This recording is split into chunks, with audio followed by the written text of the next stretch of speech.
لا إله إلا الله لا إله إلا الله الحمد للہ وکفا والصلاة والسلام علی من لا نبی بعدہ ما بعد فاعوذ باللہ السمیع العلیم من الشیطان الرجیم بسم اللہ الرحمن الرحیم یریدون ان یطفئوا نور اللہ بافواہہم ویأبی اللہ الا ان یتم نورہ ولو کرہ الکافرون هو الذی ارسل رسولہ بالہدی ودین الحق لیظہرہ علی الدین کلہ ولو کرہ المشرکون۔ صدق اللہ العظیم وبلغنا رسولہ النبی الکریم ونحن علی ذلک لمن الشاہدین والشاکرین۔ رب اشرح لی صدری ویسر لی امری واحلل عقدۃ من لسانی یفقہوا قولی۔ اللہم ارنا الحق حقا وارزقنا اتباعہ وارنا الباطل باطلا وارزقنا اجتنابہ، آمین یا رب العالمین۔ آج کے دن کا جو ہمارا سیشن ہے یہ نسبتاً مختصر ہے اس حوالے سے جو پچھلے ہم نے پروگرام کیے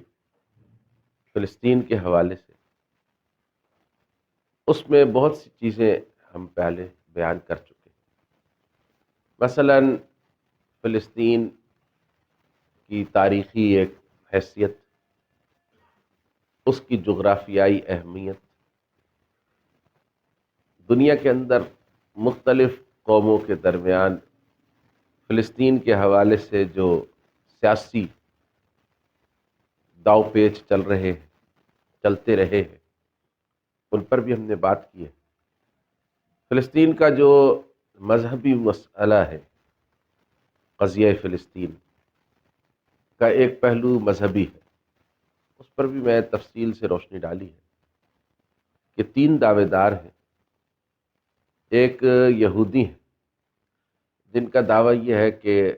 سرزمین فلسطین جو ہے وہ اللہ تعالیٰ نے ان کو لکھ دی، اور یہ ان کے لیے اللہ تعالیٰ کی طرف سے ایک خصوصی عطا ہے۔ یہاں پر کوئی غیر یہودی جو ہے وہ رہے یا نہ رہے اس کا فیصلہ کرنے کا حق ان کے پاس ہے۔ اور وہ یہ کہتے ہیں، ان کی کتابوں میں بھی لکھا ہوا ہے، انہوں نے اپنی پارلیمنٹ کی جو ہے نا پیشانی پر بھی یہ ثبت کر رکھا ہے کہ اے اسرائیل تیری سرحدیں نیل سے فرات تک۔ ان کا یہ عقیدہ ہے کہ بھئی یہاں پر فلسطین کے اندر وہ جمع ہوں گے، اور وہ مسیح جس کے آنے کا وعدہ حضرت موسیٰ علیہ السلام نے کیا تھا، حضرت موسیٰ علیہ السلام کے ذریعے سے اللہ تعالیٰ نے کیا تھا، وہ مسیح آئے گا، اور اس مسیح کے آنے سے یہود جو ہیں وہ دنیا کی واحد بالادست قوم بن جائیں گے، اور ان کی سلطنت نیل سے فرات تک وسیع ہو جائے گی، جس کا پایہ تخت فلسطین ہی ہوگا۔ یہ دعویٰ ہے یہود کا، چونکہ اس وقت وہ ڈائریکٹ ہمارے ساتھ کنفرنٹیشن میں ہے، تو اس لیے ان کے دعوے کی حقیقت کو اور اس کی وسعت کو سمجھنا چاہیے۔ دوسرا جو ہے وہ حضرت عیسیٰ علیہ السلام کے نام لیوا مسیحی اور عیسائی دنیا کا دعویٰ ہے۔ ان کا قول یہ ہے کہ مسیح آ گئے تھے، جیسے ہم بھی کہتے ہیں کہ حضرت مسیح علیہ السلام تو تشریف لے آئے تھے، عیسیٰ علیہ السلام دنیا میں تشریف لائے۔ اس کے بعد یہودیوں نے ان کا انکار کیا۔ عیسائیوں کا قول یہ ہے کہ حضرت عیسیٰ علیہ السلام کو یہودی پھانسی دینے میں کامیاب ہو گئے، مگر اللہ نے 3 دن کے بعد ان کو زندہ کر دیا، اور قبر سے پھر آسمان کی طرف ان کو اٹھا لیا، اور قیامت کے قریب وہ دوبارہ تشریف لائیں گے۔ تو ان کی جو کھوئی ہوئی بھیڑیں ہیں، چونکہ وہ فلسطین میں ہی آئیں گے، لہٰذا ان کی جو کھوئی ہوئی بھیڑیں ہیں یعنی قوم یہود، ان کو دوبارہ جمع کیا جائے ارض فلسطین کے اندر، تاکہ جب وہ تشریف لائیں تو ان کی قوم جو ہے وہ وہاں پر موجود ہو، اور پھر وہاں پر وہ جو ہے اپنی عدالت قائم فرمائیں گے، حضرت مسیح علیہ السلام۔ ہمارا جو دعویٰ ہے یا ہمیں جو قرآن اور سنت نے تعلیم دی ہے وہ یہ ہے کہ حضرت عیسیٰ علیہ السلام جب تشریف لائے اس مسیح کی پیشن گوئی کو پورا کرنے کے لیے، مسیح کہتے ہیں عبرانی زبان میں اس نبی کو کہ جس کے بارے میں پچھلا نبی بتا کر گیا ہو یا مسح کر کے گیا ہو، اس کے سر میں تیل کی کپی ڈال کر گیا ہو۔ تو حضرت عیسیٰ علیہ السلام جب تشریف لائے مسیح بن کر، قوم یہود نے ان کا انکار کر دیا، ان کو وہ مسیح ماننے سے انکار کر دیا جس مسیح کی پیشن گوئیاں ان کی کتابوں میں موجود تھیں۔ لہٰذا انکار کے نتیجے میں جو قوموں کے ساتھ ہوتا ہے، وہ وعدے کے جو اقرار کے ساتھ ہوتے ہیں وہ الٹ جاتے ہیں، اور انکار کے نتیجے میں جو وعید ہوتی ہے وہ نافذ ہو جاتی ہے۔ لہٰذا یہود کو جو وعدے اللہ نے مسیح کے اوپر ایمان لانے کے نتیجے میں پچھلی کتابوں کے اندر بیان فرمائے تھے وہ ختم ہو گئے، اور حضرت عیسیٰ علیہ السلام کے انکار کے بعد وہ جو عذاب کی وعید تھی وہ ان کے اوپر صادق ہو گئی۔ اب اس کے بعد حضرت مسیح علیہ السلام کو پھانسی دینے کا معاملہ ہے، جو ہمارے اور یہود اور نصارہ کے درمیان انتہائی مختلف ہے۔ ہمارے جو ماخذ ہیں قرآن اور سنت، ان کے اندر یہ بتایا گیا ہے کہ وہ مسیح علیہ السلام کو پھانسی دینے میں کامیاب نہیں ہوئے۔ وما قتلوہ وما صلبوہ، قرآن کی بالکل واضح نص ہے، نہ وہ قتل کر سکے اور نہ وہ صلیب دے سکے، ولیکن شبہ لہم، لیکن معاملہ ان کے اوپر مشتبہ ہو گیا، انہیں سمجھ میں نہ آئی کہ وہ واقعہ کیا ہے جو پیش آیا ہے، اور وہ واقعہ جو ہے وہ یہ تھا کہ حضرت مسیح علیہ السلام کو اللہ تعالیٰ نے آسمان پر اٹھا لیا، اور ان کی مشابہت رکھنے والا یا ان کی یعنی یہ سمجھ لیجئے کہ ان کی غلط فہمی میں ان لوگوں نے کسی شخص کو پھانسی چڑھا دیا، اور وہ شخص جو ہے وہ بعضوں کے نزدیک حضرت مسیح علیہ السلام کا رضاکار حواری تھا، شمعون، جس نے کہ اپنے آپ کو پیش کیا۔ بعض لوگوں کا قول یہ ہے، اور بعض جو ہیں اس سلسلے میں اپنی تحقیق ظاہر کرنے والے، وہ یہ ہے کہ وہ کہتے ہیں کہ یہودا اسکریوتی، جس نے مسیح علیہ السلام کو یہودیوں کے ہاتھ چاندی کے 30 روپوں کے عوض میں بیچا تھا، اور اس نے کہا تھا کہ اس باغ کے اندر آپ اور آپ کے ساتھی پوشیدہ ہیں، چھپے ہوئے ہیں، روپوش ہیں، تو اس نے جو ہے نا وہ یہودا اسکریوتی نے جو پہچان رکھی تھی وہ یہ تھی کہ جس شخص کے جا کر میں دامن پر بوسہ دوں گا وہ شخص جو ہے وہ عیسیٰ ہوگا، مسیح ابن مریم۔ تو جب اس نے بوسہ دیا تو اللہ تعالیٰ نے اس کی شکل پر حضرت مسیح علیہ السلام کی شکل کو منتقل کر دیا، کیونکہ جو ہے نا وہ حضرت مسیح علیہ السلام کے جو معجزات ہیں، آپ کو پتہ ہی ہے وہ اسی قسم کے ہیں سارے معجزات، جن کے اندر کہ کوئی بھی آدمی حیران ہو جاتا ہے کہ یہ کیسا معجزہ ہے۔ تو حضرت مسیح علیہ السلام تو ایک بنا لیتے تھے مٹی کا، یعنی دیکھنے والے کو وہ پرندہ نظر آتا تھا لیکن وہ مٹی کا ہوتا تھا، پھر اس میں پھونک مارتے تھے وہ زندہ ہو جاتا تھا، اس کو اڑا دیتے تھے۔ تو حضرت مسیح علیہ السلام کی شبیہ اس کے اوپر چلی گئی، اور وہ آپ سے ملتا جلتا نظر آنے لگا، اور اس کو وہ انہوں نے پھانسی کے اوپر چڑھا دیا۔ تو یہ ایک ولیکن شبہ لہم کے اندر مختلف قسم کی روایات پیش کی جاتی ہیں، سمجھ گئے کہ نہیں؟ اب یہ 3 دعوے ہیں۔ اب حضرت مسیح علیہ السلام کی کھوئی ہوئی بھیڑوں کو، یعنی یہودیوں کو پوری دنیا سے اکٹھا کر کے ان کی آمد سے پہلے فلسطین میں جمع کرنا، یہ چونکہ مسیحیوں کا، عیسائیوں کا، نصرانیوں کا ایک عقیدہ ہے، کرسچنز کا ایک عقیدہ ہے، لہٰذا پوری دنیا سے یہودیوں کو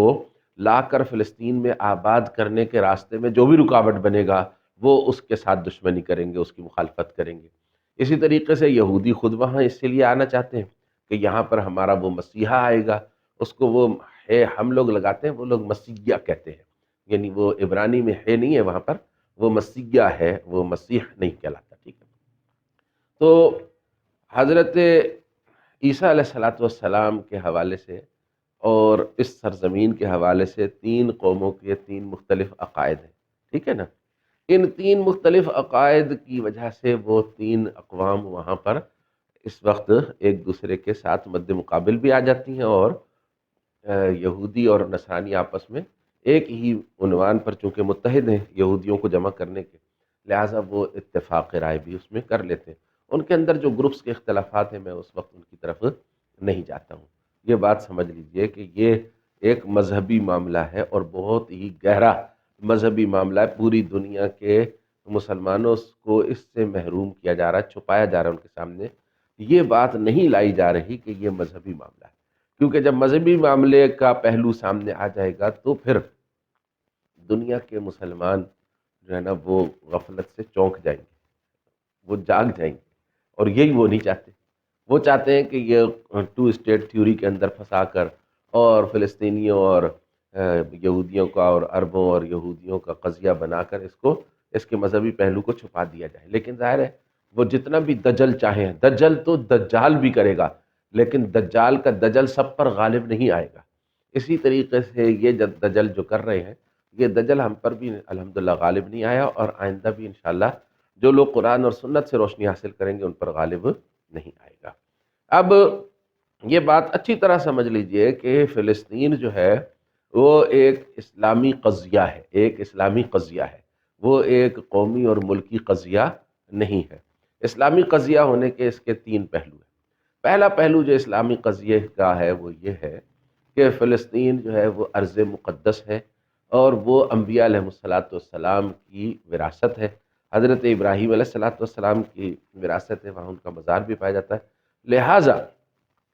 فلسطین کے اندر جو مغضوب علیہم اقوام ہیں، جن کے اوپر اللہ کا غضب ہوا ہے، جو گمراہ ہوئے ہیں اور جنہوں نے نبیوں کا انکار کیا ہے، ان کو ان مقدس مقامات کی تولیت یعنی ٹرسٹ شپ کا کوئی حق حاصل نہیں ہے. اللہ رب العزت نے بیت اللہ سے جب ان کو مشرکین کو ہٹایا نا، تو اس وقت بھی یہ اعلان فرمایا تھا کہ ان کان اولیاؤہ الا المتقون، یہ جو پرہیزگاری کی جگہ ہیں، ان کے مالک، ان کے ٹرسٹیز جو ہیں، یہ وہ لوگ ہیں کہ جو اللہ سے ڈرنے والے ہیں اور نبیوں کے اوپر ایمان رکھنے والے ہیں. تو پہلا پہلو جو ہے وہ یہ ہے کہ چونکہ وہ مغضوب علیہم اقوام ہیں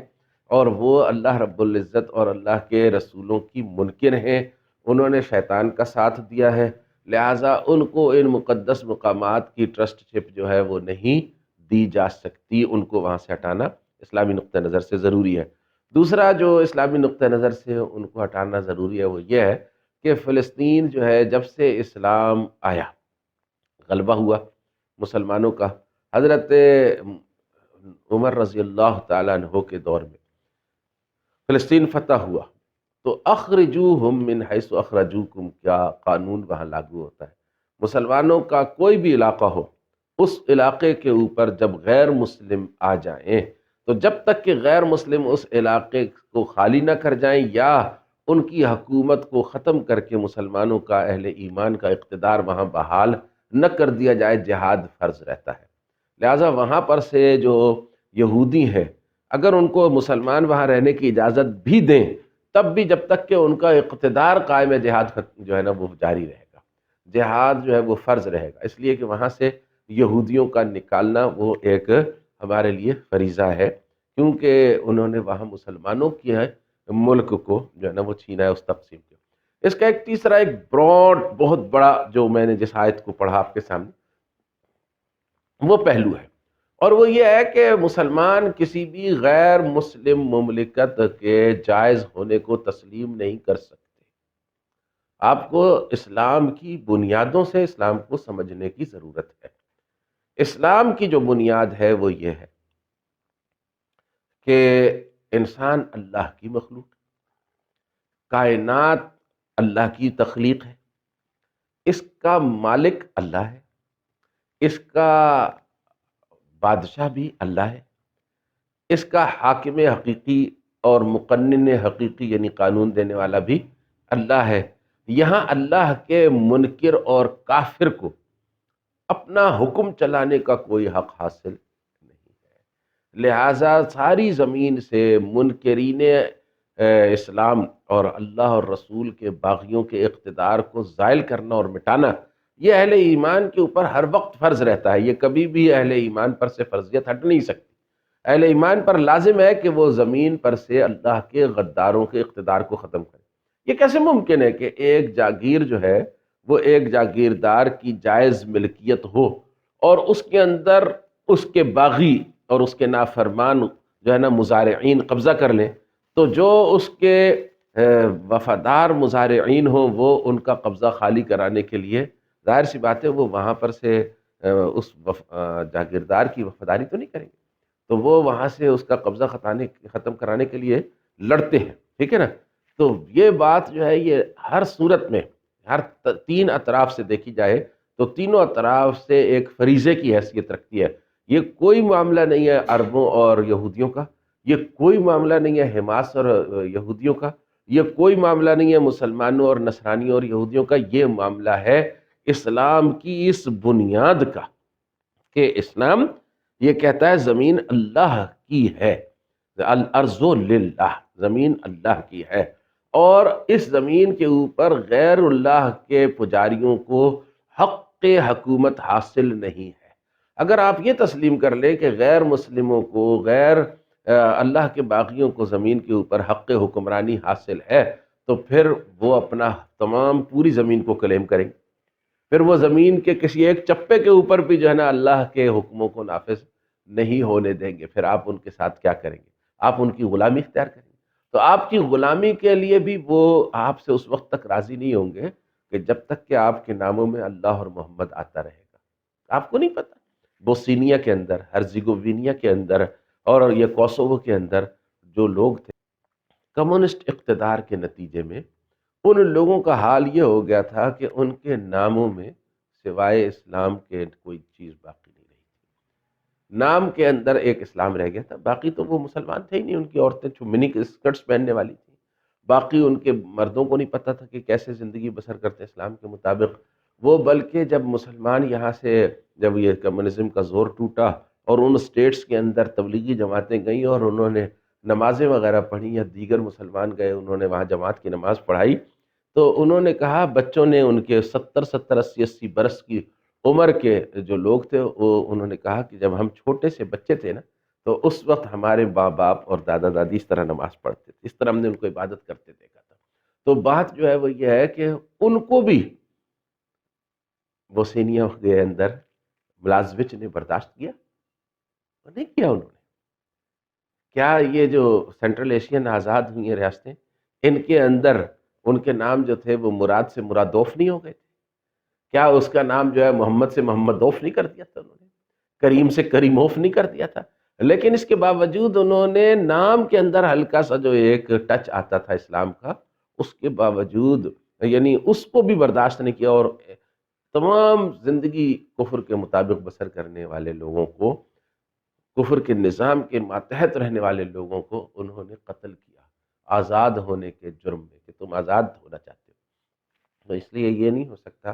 کہ زمین کے اوپر غیر اللہ کے ماننے والوں کی حکومت کو قبول کیا جائے. تو یہ تین پہلو ہیں، ایک اس جگہ کے لیے لوکل ہے اور باقی جو ہے نا وہ دونوں پہلو وہ عام ہیں. ٹھیک ہے، وہ کشمیر کے اور فلسطین کے لیے بھی یہی ہے. اب لوگ یہ کہتے ہیں کہ قضیہ فلسطین کا کوئی جامع اور مسلمہ سا حل بیان کریں جس کو سب تسلیم کریں. میں ان سے یہ کہتا ہوں بھائی بات یہ ہے کہ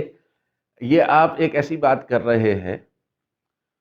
حل کیا ہے؟ مطلب فلسطین کے مسئلے کا حل کیا ہے؟ مسئلہ ہی ہے، پہلے سمجھ لیں، مسئلہ یہ ہے کہ ایک قوم وہاں پر آباد تھی، اس قوم کو وہاں سے نکال کر قتل کر کے خارج کر کے اس کی زمینوں کے اوپر ایک دوسری قوم نے قبضہ کر لیا. یہ مسئلہ ہے. تو اس مسئلے کا حل کیا ہے؟ اس مسئلے کا حل یہ ہے کہ جس نے ظلم کیا ہے، جس نے اس قوم کی زمینیں چھینی ہیں، اس کو نکال کر وہاں پر دوبارہ اس قوم کی حاکمیت جو ہے نا اس کو قائم کر دیا جائے. یہی مسئلہ یہ ہے اور حل بھی اس کا یہی ہے. سبسکرائب کریں، شیئر کریں اور بیل آئیکن کو دبانا نہ بھولیں.